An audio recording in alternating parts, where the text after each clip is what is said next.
केवल भारत के तहत लोगों को जो है वो सुविधाओं का लाभ मिल रहा है। आज श्रद्धेय मोदी जी जो हमारे देश के प्रधानमंत्री है, इस विश्वव्यापी महामारी के दौर में जहां देश को उन्होंने इस महामारी से निपटने में बखूबी इंतजाम करते हुए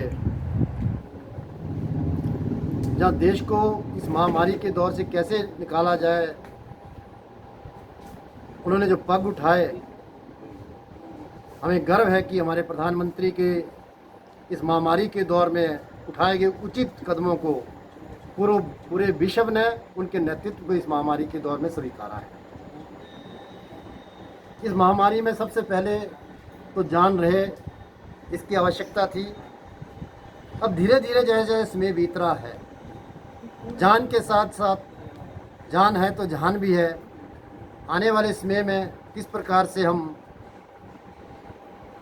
दोबारा से अपने देश को आगे ले जाएं, इसके लिए उन्होंने 20 लाख करोड़ का जो पैकेज, जो जीडीपी का 10% है, शायद विश्व में आज तक के इतिहास में सबसे बड़ा पैकेज है। उसके तहत उन्होंने चाहे वो किसान, बागवान, दलित, मजदूर, किसान, पिछड़ा, कोई भी सेक्टर, चाहे वो कर्मचारी है, चाहे वो लघु उद्योग वाले, चाहे व्यापारी है, सबको कहीं ना कहीं राहत देने का प्रयास किया। और लगातार 5 दिन तक वित्त मंत्रालय के हमारे दोनों मंत्री आदरणीय सीतारमण जी, आदरणीय अनुराग ठाकुर जी, उन्होंने 5 दिन लगातार लोगों को हर पैकेज के बारे में किसको किस प्रकार का लाभ होगा उसके बारे में जानकारी दी। और इसके साथ साथ प्रधानमंत्री गरीब कल्याण योजना में 1.70 लाख करोड़ रुपए का जो राशि प्रदान की गई,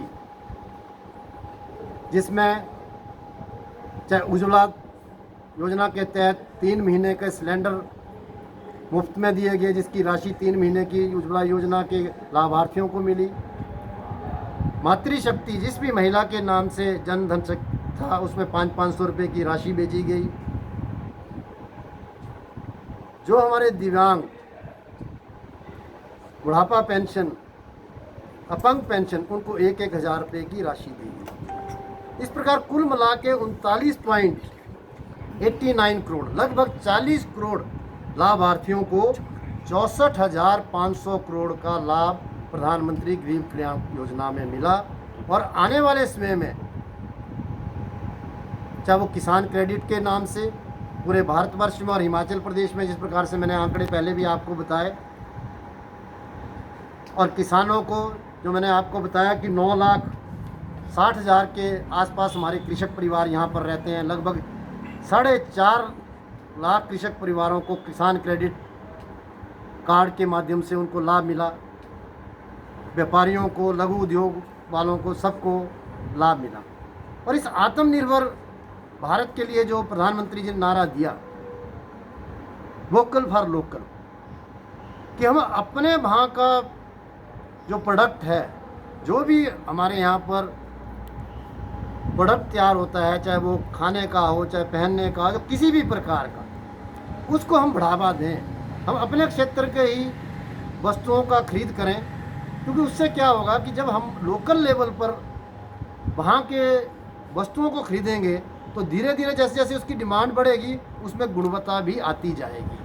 जब गुणवत्ता आएगी तो वो वोकल फॉर लोकल जो है, आने वाले समय में अंतर्राष्ट्रीय स्तर के उत्पाद का मुकाबला करेंगे। इस प्रकार उन्होंने वोकल फॉर लोकल का नारा दिया। और आने वाले समय में मुझे लगता है कि किसान बागवानों के लिए, जहाँ मैं हिमाचल की बात करूँ, उन्होंने कहा कि कोई भी किसान बागवान पूरे देश में किसी भी थोक व्यापारी को, किसी भी व्यापारिक प्रतिष्ठान को जो है अपना सामान बेच सकता है। और एपीएमसी की सब्जी मंडी के अलावा जहाँ पर भी वो बेचता है, उससे उसका किसी भी प्रकार का उससे शुल्क नहीं लिया जाएगा। बहुत बड़ी बात उन्होंने कही। और आने वाले समय मुझे लगता है कि भारतवर्ष में प्रत्येक गांव में जो भी उत्पाद पैदा होता है, लोग अब अपने यहाँ के उत्पाद को खरीदेंगे। और उसमें धीरे धीरे जैसे जैसे उसकी खरीदारी बढ़ेगी, गुणवत्ता आएगी, और हम अंतर्राष्ट्रीय स्तर पर आने वाले 2-3 साल में मुझे लगता है कि भारत एक्सपोर्ट करने में और पूरे विश्व में आर्थिक तौर पे नंबर 1 देश आएगा।